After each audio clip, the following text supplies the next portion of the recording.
नमस्कार दोस्तों, आप सभी कैसे हैं? आई होप आप सभी लोग बहुत अच्छे होंगे। दोस्तों, आरआरबी रेलवे रिक्वायरमेंट बोर्ड ने आरपीएफ और कांस्टेबल के लिए जो पद का वैकेंसी का नोटिफिकेशन निकाला था, वो फॉर्म भरना शुरू हो चुका है।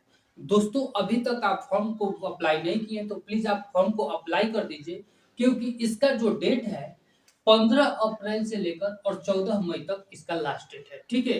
अभी तक आप फॉर्म नहीं भरे हैं तो प्लीज़ आप फिर से मैं बोल रहा हूँ कि आप लोग फॉर्म को अप्लाई कर दीजिए क्योंकि ये वैकेंसी 2018 में आया था, इसके बाद आज 2024 में आया है, 6 साल के बाद ये वैकेंसी आया हुआ है, ठीक है? इस वैकेंसी को हाथ से निकलने नहीं देना है, ठीक है? अब आते हैं इस वैकेंसी में क्या पद की संख्या में भर्ती आई है, क्या योग्यता होना चाहिए, उम्र क्या होना चाहिए, ठीक है? फी कितना लगेगा और फिजिकल होगा, फिजिकल भी होने वाला है और यहाँ पे सिलेबस देख दिया जाएगा, क्या-क्या पूछेगा, कितना मिनट समय, कितना अंक, कितना क्वेश्चन रहेगा। इसके बाद लास्ट स्टेप में देखेंगे हम लोग हाइट क्या होगा, ठीक है?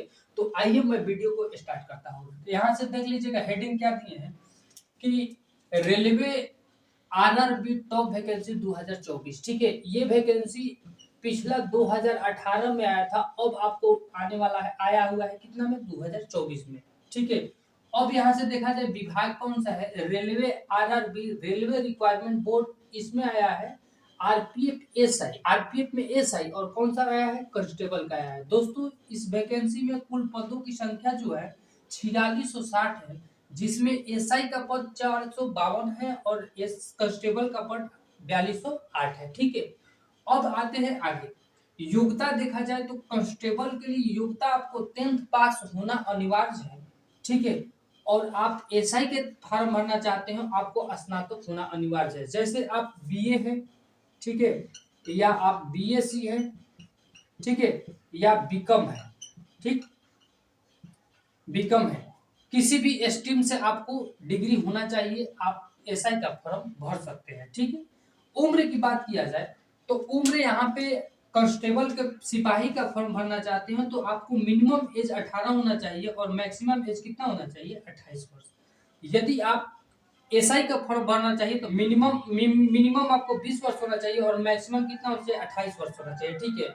दोस्तों, पहले 2018 में जो वैकेंसी आया था एसआई और कांस्टेबल के लिए, 2018 में आपको यहाँ मैक्सिमम एज जो था वहाँ 25 वर्ष था, लेकिन यहाँ पे 28 क्यों कर दिया गया? आपको पता चल रहा होगा, बीच में कोरोना आ गया था।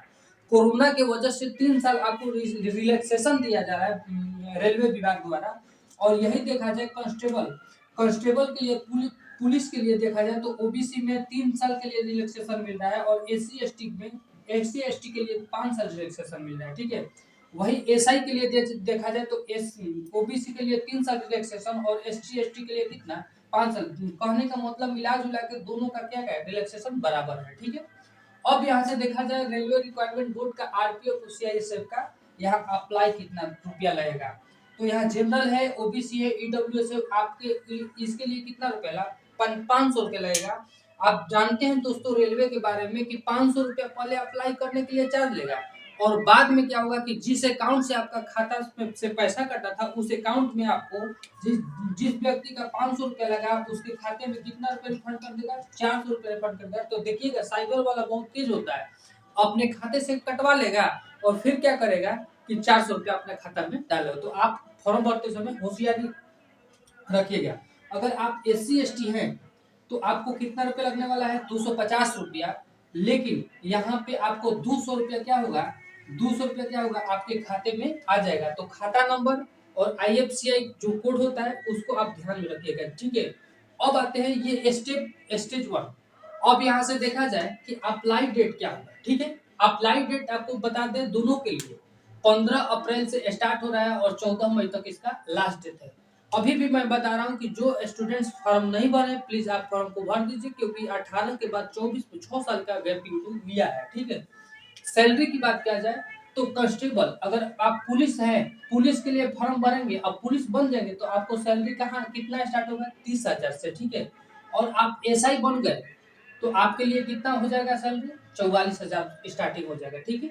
अब बात किया जाए स्टेज 1 का, ठीक है? स्टेज 1 की बात किया जाए तो स्टेज 1 में आपका क्या होगा, पीटी होगा, ठीक है? पीटी एक ही होगा, आपका पहला होगा मैथ्स, मैथ्स आपका कितना नंबर का क्वेश्चन पूछा जाएगा? 35 नंबर का क्वेश्चन पूछा जाएगा। रीजनिंग की मैं बात करूं तो इसमें भी 35 क्वेश्चन रहेगा। जीके जो क्वेश्चन रहेगा वो कितना रहेगा? 50 क्वेश्चन रहेगा। ठीक है, जीके में आपका करंट अफेयर भी रहेगा, ठीक है, और आपका जीके भी रहेगा। ओके, इसके बाद देखा जाए कि ये सिलेबस जो है पीटी का, इसमें कितना क्वेश्चन पूछा जाएगा? 120 क्वेश्चन पूछा जाएगा। कितना अंक का रहेगा? 120 अंक, मतलब यानी कि एक क्वेश्चन एक अंक का रहेगा। ठीक है, अब यहाँ से टाइमिंग की बात किया जाए तो आपका 90 मिनट के मतलब 1 घंटा 30 मिनट का समय, 1.5 घंटा समय दिया जाएगा। ठीक है, एग्जाम का पैटर्न क्या होगा? तो सीबीटी कहने का मतलब कि कंप्यूटर बेस्ड टेस्ट। ठीक है, कंप्यूटर पे आपका एग्जाम होगा। ठीक, अब इसके बाद ये स्टेज आपका PT 1 हुआ। ठीक है, ये स्टेज आपका कौन सा हुआ? PT 1 हुआ। स्टेज 2 में क्या होगा? तो स्टेज 2 में आपका क्या होगा? फिजिकल होगा। स्टेज 3 में क्या होगा? आपका हाइट जाएगा। ठीक है, तो स्टेज 2 की बात करते हैं। देखिए दोस्तों, यहाँ पे आपका दौड़ भी है।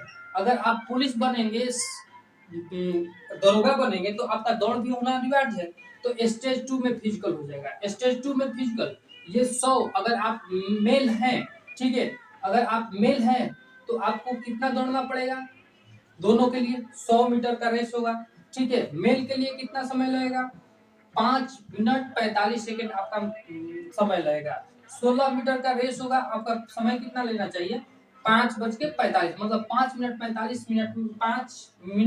सेकंड में आपको क्या होना चाहिए? वहां पे पहुंच जाना चाहिए।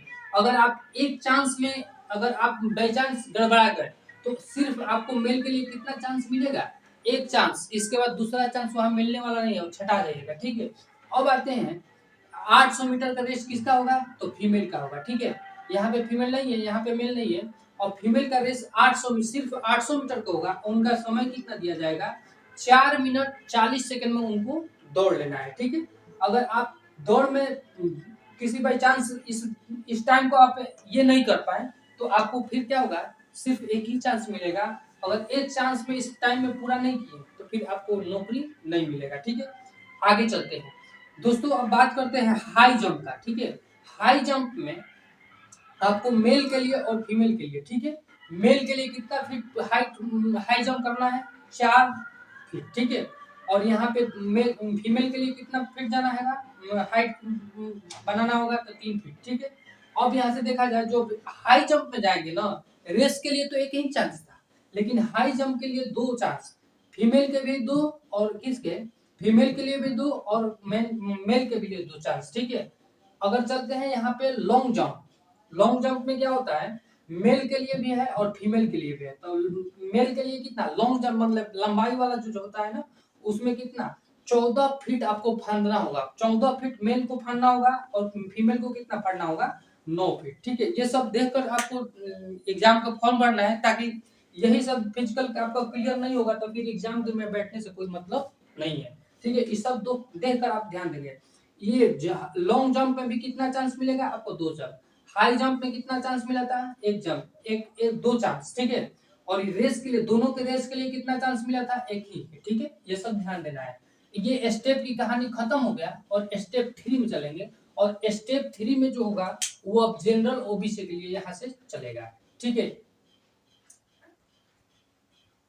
अगर देखा जाए तो जनरल ओबीसी से बिलोंग करते हैं तो यहाँ पे मेल है और यहाँ पे फीमेल है। जनरल ओबीसी से है तो आपको कितना लंबा होना चाहिए? 165। ठीक है, और फीमेल के लिए कितना होना चाहिए? 157।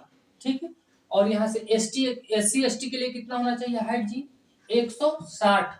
और SC ST के लिए, महिला के लिए कितना होना चाहिए? 152। तो ये स्टेज 1 था, ये स्टेज 2 था और ये स्टेज 3। अगर तीनों स्टेज आप क्लियर कर लेते हैं तो आप पुलिस बन सकते हैं और रेलवे में दरोगा बन सकते हैं।